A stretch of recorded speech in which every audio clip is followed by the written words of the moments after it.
Alors, avant de rentrer dans le vif du sujet, je dois préciser que je n'ai rien contre les grandes surfaces au bricolage.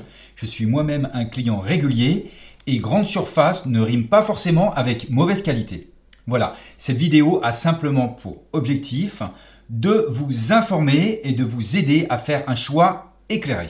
Alors dans cette vidéo, on va parler de pergola bioclimatique bon marché et on va se poser la question, mais qu'est-ce que ça vaut?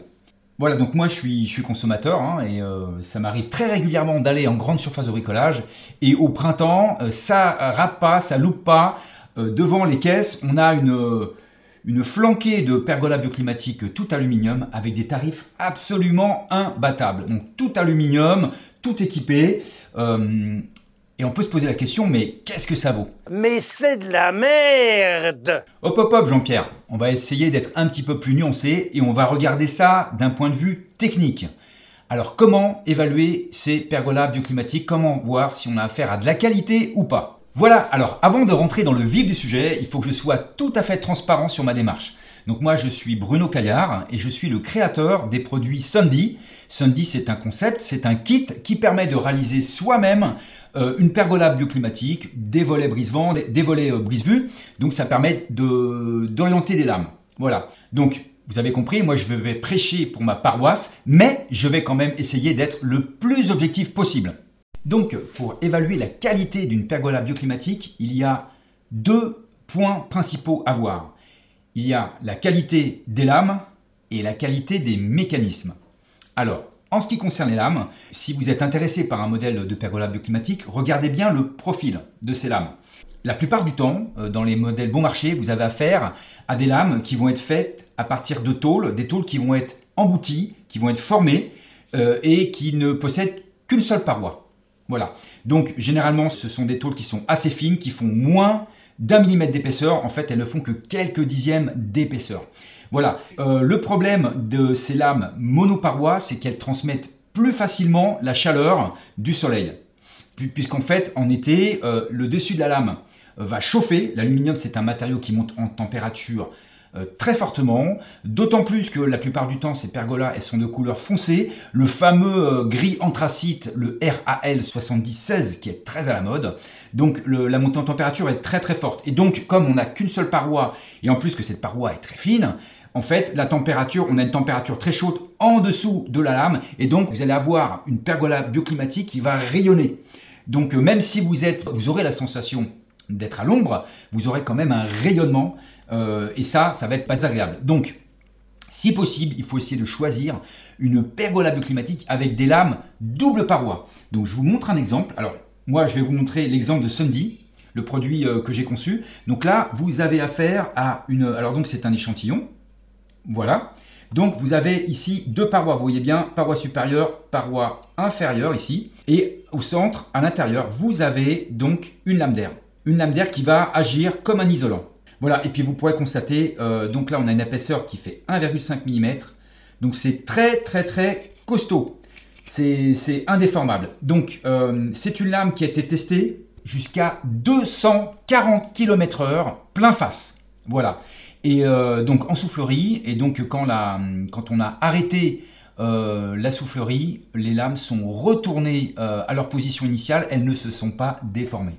Avec des lames, le problème avec les lames simple paroi, les lames bon marché, le vent, ça peut être un problème. Effectivement, en cas de fort vent, vous risquez d'avoir des déformations. Mais le problème surtout, ça va être la neige. La neige, le facteur neige, dans le domaine du bâtiment, dans le domaine des structures, c'est le facteur principal. Vous savez, la neige, ça paraît tout gentil, ça paraît tout léger, là, tout blanc.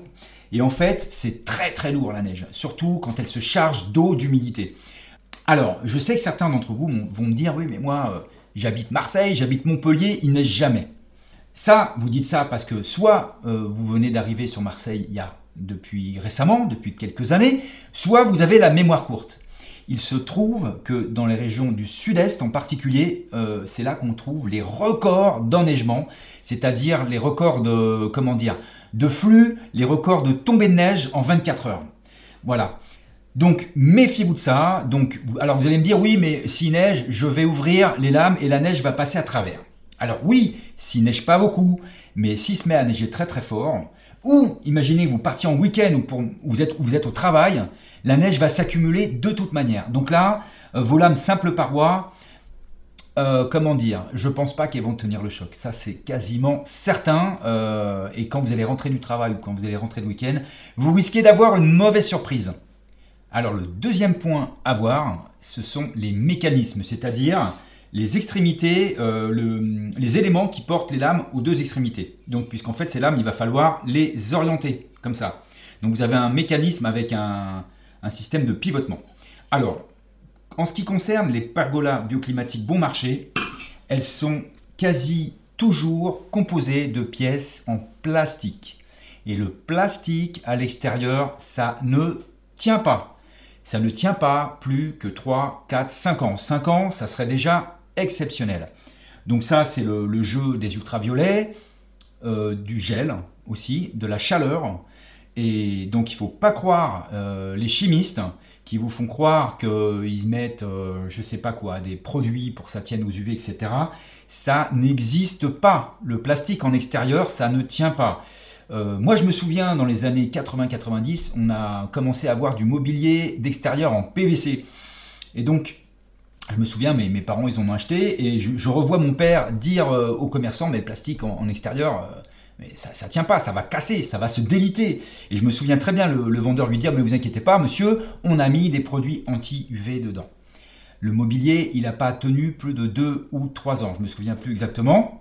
Mais il n'a pas tenu longtemps. Et si vous allez dans une déchetterie, allez voir du côté de la benne en plastique, il y a forcément un tas de chaises et de vieilles tables en plastique. Ça ne tient pas. Voilà, donc il faut choisir une pergola bioclimatique avec un mécanisme, avec des matériaux durables et solides, et si possible, tout métal.